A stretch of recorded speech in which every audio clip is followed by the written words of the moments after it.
Okay, ladies and gentlemen, welcome. There is a question which has puzzled me for quite a while.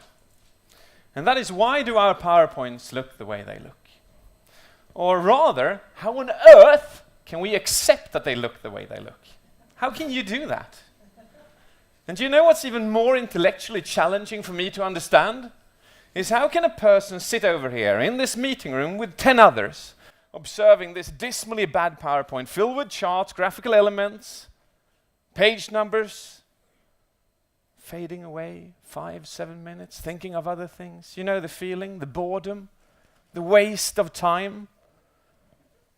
This person, after 40 minutes, he or she will stand up, a bit dazed, trotting off to his own office, coming into his own computer, flipping it up, going like, oh my God, I've got a presentation tomorrow, and I do have a PowerPoint to build.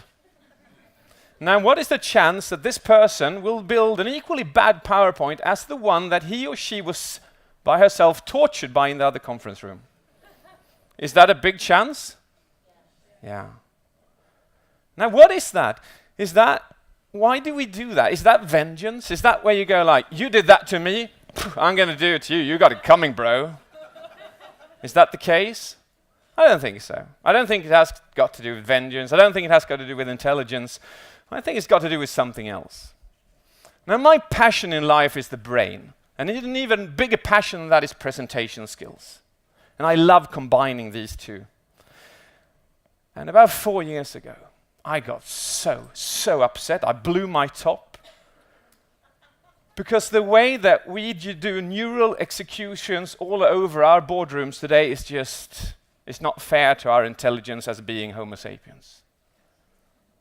So I thought, there's got to be something that we can do about this. So I searched the world. I looked for seminars. I looked for training programs. I looked for books that could solve this question for me. But there was none to be found. So I thought, well, I'll just do as Franz Kafka said. If it isn't written, write it yourself. And 4 years later, I have the great honor to stand here in front of you.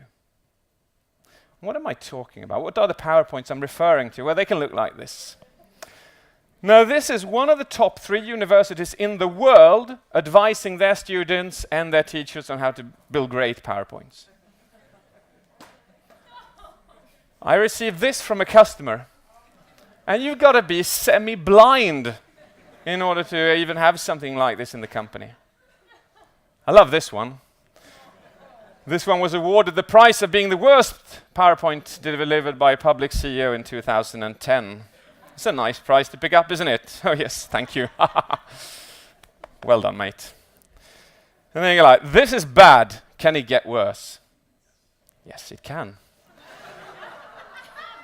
Now, this is the UN in Afghanistan, the US military, describing the situation in the area. And, well, there are no comments on that. But then we go this one. My God, David Phillips, this has got to be the thing. This has got limited amounts of text. It's got a supporting image. It's got a clear headline.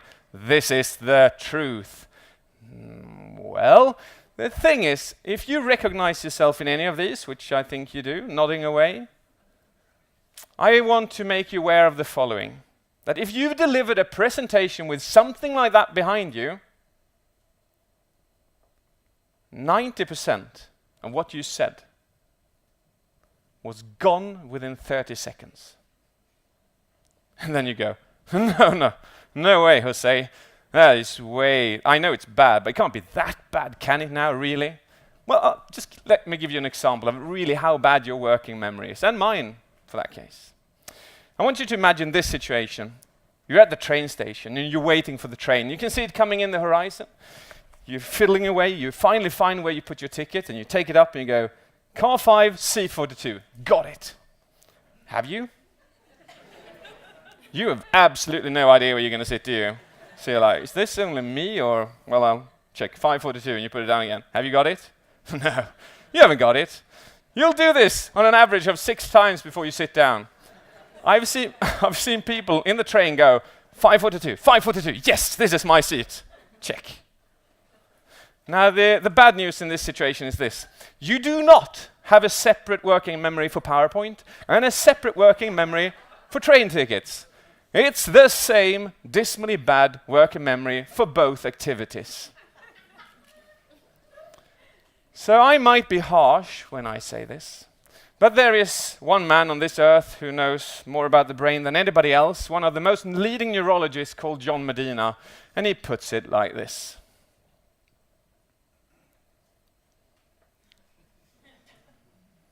And it's with his words that I welcome you to How to Avoid Death by PowerPoint. Now, my objective for this evening, for these 18 minutes, is to give you 5 design principles that will cognitively and psychologically optimize your PowerPoint slides. And if you haven't used them before, they will make a tremendous difference to every PowerPoint you will be delivering from this day and on. So let's start. The first one of these 5 is one message. I received this from a customer and I said, hey, we've got a lot of issues in here, but let's start with the first one. You got 2 messages. Let's move one of them out of the way and just bring one message per slide. So why should we only have one message per slide? Well, I'll give you this beautiful example. You're at this nice party, you got the music going, boom, boom. You got this person you're chatting away to, you're having a good time. Cha-da, cha-cha, cha-cha. And then you hear your name spoken somewhere. Your entire attention is now diverted in that direction. And then with this person, you're just nodding away, hoping that you're nodding in the right instances, yeah? Yes, yes, yes. After about a minute, this one stops talking about you, so you divert your attention straight again. Now, that person will then say, well, don't you agree? Why don't we just love that situation? We have got no clue what they've been talking about. The same thing goes for PowerPoint. If you got more than one message, the chance is big that they will be focusing on this one and not that one, or that one and this, not this one. Just make it simple for human beings. Have one message per slide. We are extremely limited to understanding more. Let's move on. Go to working memory. I've already given you this bad vibe that your working memory is bad, and I'm afraid I'm not coming with better news. I'm coming with worse news. And it goes like this. This equation has the basis of John Sweller and Meyer. And they come to the conclusion that there is something in our brain called the redundancy effect, and it works like this. If you have text, sentences on your PowerPoint, and you persist with the annoying idea of speaking at the same time,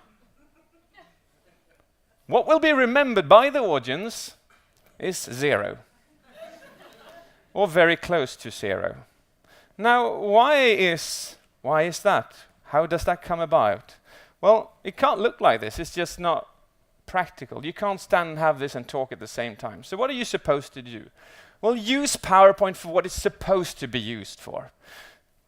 Pick it like this. Pull down your text into the documentation field and use the area up there for the presentation material. Short, sweet bits of text and an image. That is what enhances your image. That is what enhances your message. So use PowerPoint as it's supposed to be used. Come to the third of these 5 principles, and that's size. Before I go into that, I want to make you aware of something, and that is the following.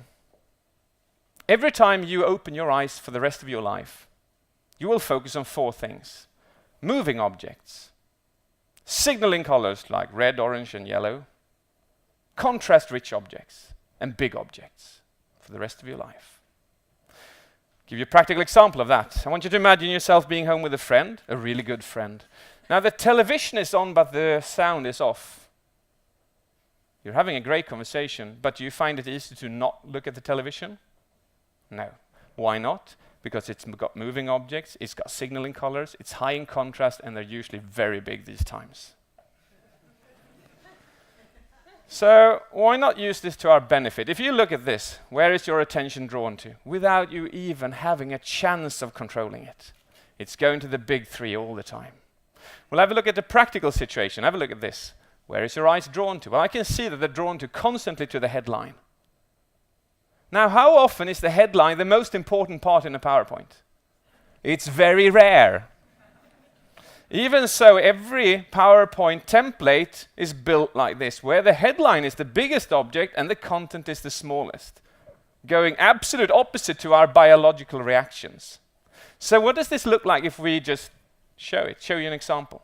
Well, now I'll reduce the title, and it looks like this. Do you see how your eyes now fall down into the content? Now they're sucked into the headline, and now they're fallen down into the content. So I can control exactly where you are. But why do people build PowerPoints where people will be spending 70% of the time on the headline when it's not the most important part?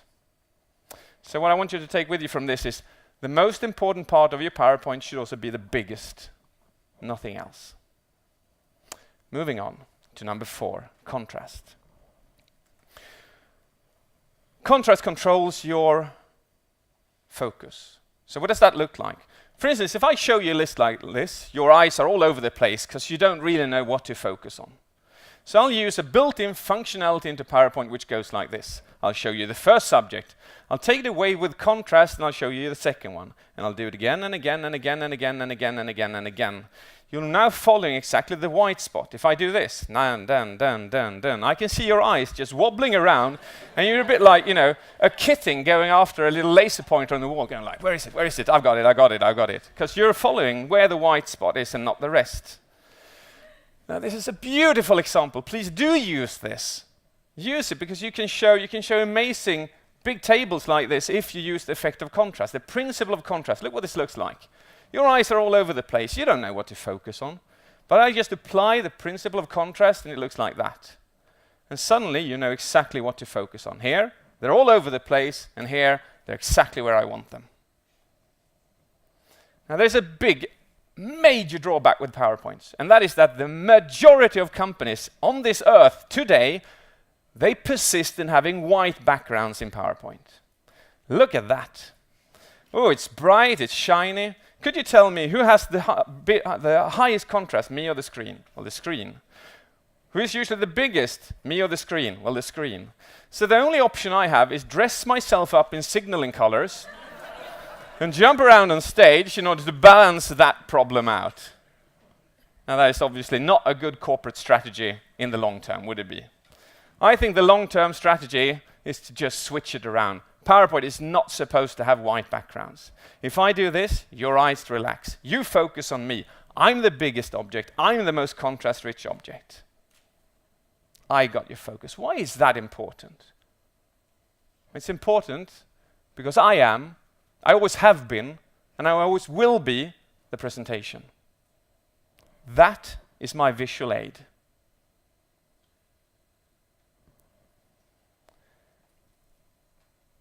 Moving into the last principle, and that is objects. Now this is one of the most severe principles, and it goes like this. How many objects do I have here? Well, if you count them quickly, you'll see that I've got 16. Do you see this little beauty at the end as well, which goes page 12 of 95? What is that? Why do we do that? That only creates anxiety, if anything. You're like, oh my God, I can't take 83 more of those. But it can also create hope. Because imagine when it's 90 out of 95. Oh, I can see the light. I can see the end of the tunnel. Kidding aside, don't do that. Now, there are so many ideas out there on how many objects you're supposed to have in PowerPoint. And once and for all, I just want to put my foot down and state to you that this is the perfect amount. And in order to do that, I want you to feel it yourself. How many objects are you supposed to have? And we're going to do that by showing you a couple of balls. I'll throw up the balls. I want you to nod to me when you've counted them. Simple instruction. You with me? Cool. Here we go. Boom. All right. Takes you about 2 seconds. Good. Well done. Your next set of balls, count them and nod to me when you've counted them. Here we go. Excellent. Yeah, it took you about 1.2 seconds if you're normal, which about 90% of you seem to be. We'll have the third set of balls, the last one. Look at this. Nod to me when you've counted them. Whoa! What was that? I just pressed the button and you nodded simultaneously. That will, if you are normal, take you 0.2 seconds. 2/10 of a second. This will take you 1.2, this will take you 0.2 of a second. And for any one of you who you're good at maths, you'll find out that that number is approximately 500% difference. How is that even remotely possible? There are only two objects in difference. Well, might I suggest the following? This one you have to count, and this one you see. Could that be correct? So what you've just experienced is the following, that the cognitive process of counting takes 500% longer time, requires 500% more energy resources to execute than just seeing. So, what I want you to keep in mind at all times, what I want you to keep in your head is this, which is a Swedish number for this. The magical number is 6. It's not 5, it's not 7, it's 6. And I want you to make you aware of this. When you go into a presentation in the future and you've built this amazing PowerPoint, if you've got more than 7 objects or 7 or more objects, you have to be aware that all the people in there, they have to use 500% more energy and cognitive resources to understand what's in your PowerPoint. Now, how do you think their energy-saving brain by nature behaves? Will it go like, ooh, I'll easily invest 500% more cognitive resources to understand this weird slide, or I won't. I won't. And you've just incurred death by PowerPoint. Now, what does this look like in real life? Well, have a look at this. 16 objects. Can we agree that that's too many? Yes, we can. So what does it look like if we reduce it? Look at this. We go from this to this. And this is where your brain goes, and this is where your brain goes, And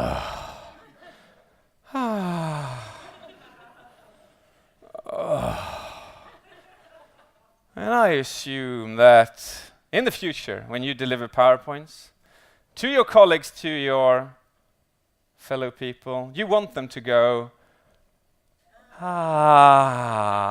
when you show them your slides. You don't want them to go,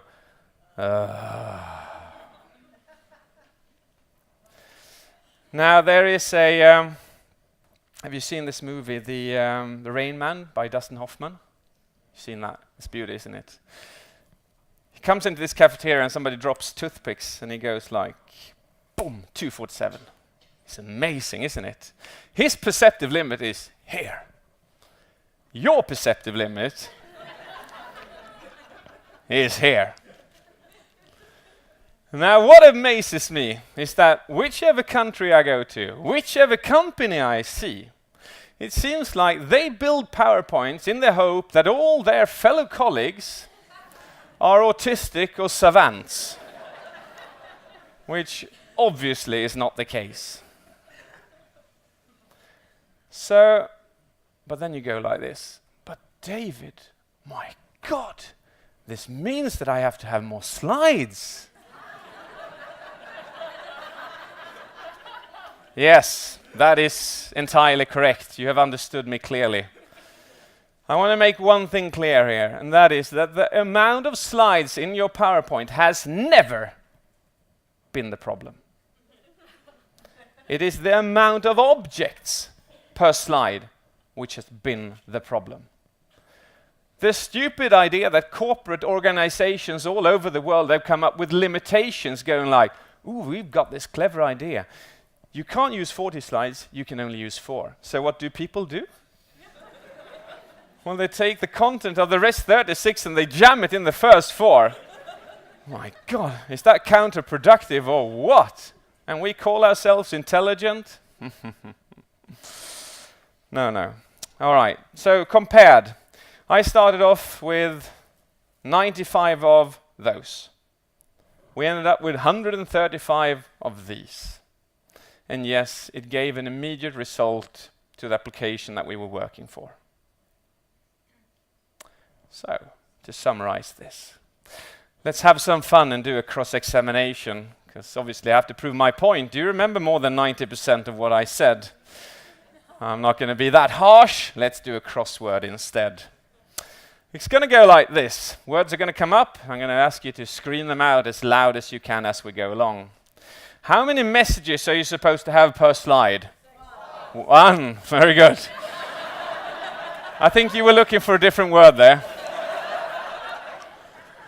What can we use to steer focus? Yes, and another one. Well done. What should we avoid using if speaking at the same time?